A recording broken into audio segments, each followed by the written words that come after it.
So what just went down in Washington, D.C.? Well, it was a lot more than just your typical political gridlock. It was actually a massive signal that the entire global crypto landscape is about to shift, and probably way faster than any of us expected. Because what this deadlock really shows us is a major power shift. And to get it, we really need to dig into why the old system is starting to crack.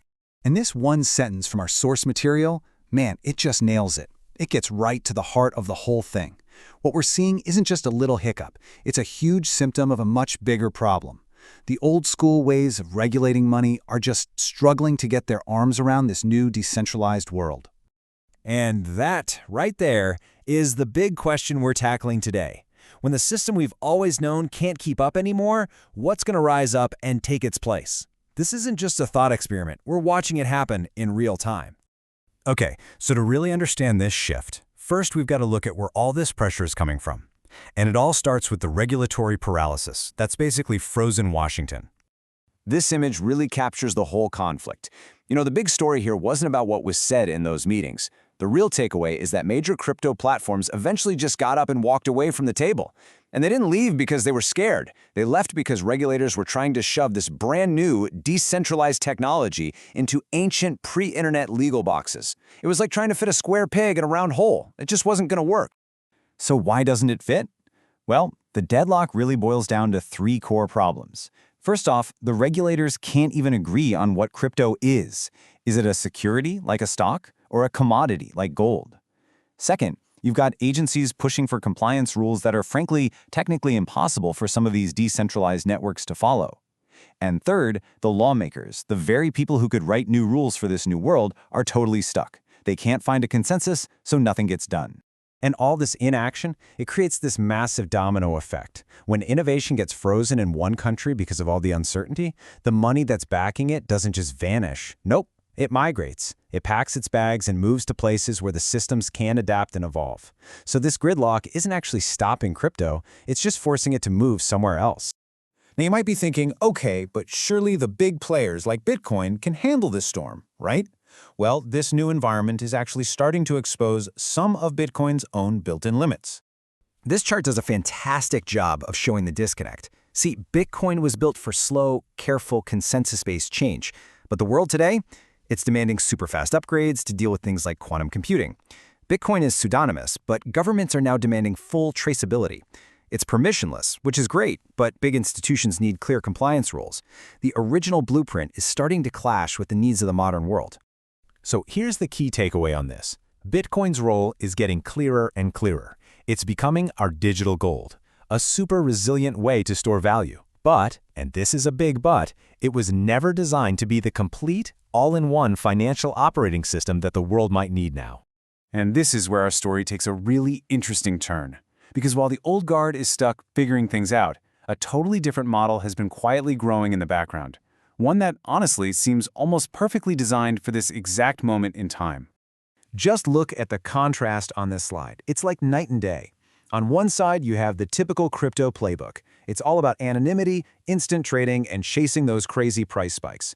But on the other side, you have Pi Network's approach. It's focused on real-world utility, a gradual rollout, and it's built around identity verification. You know, the exact kind of thing regulators are suddenly screaming for.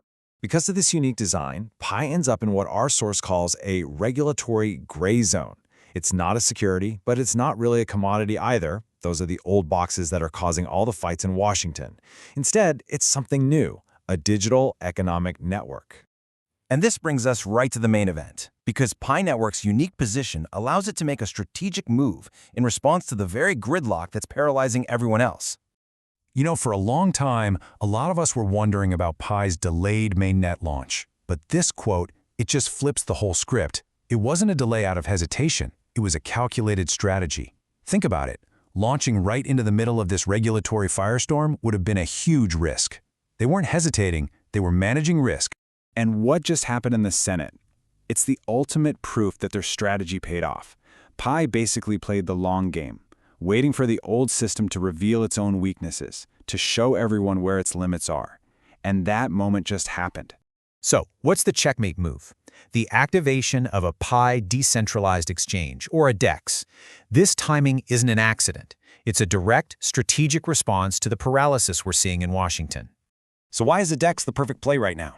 Well, it's pretty simple. It operates completely outside of those old control structures. It doesn't need to ask for permission from some central authority. It never takes custody of your assets. And here's the kicker. It doesn't have to rely on the US-based financial middlemen who are all stuck in that regulatory mess. It just routes liquidity around all the political bottlenecks. It finds a new way. And let's be crystal clear about what this move represents. This isn't just about being rebellious or fighting the system. It's a fundamental change in the architecture itself. It's about building a system that is independent by its very design.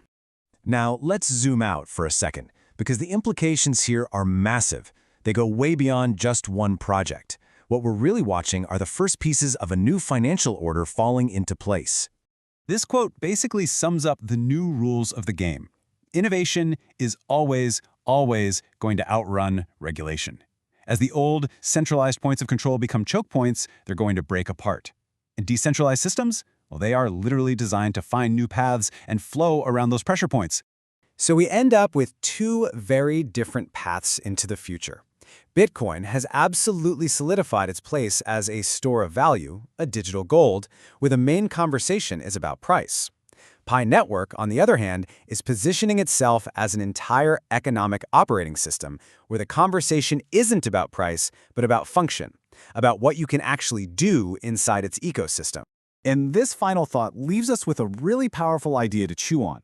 If Bitcoin was the one that kicked open the door to this whole new world of decentralized value, what does it actually mean to go inside and start building the room?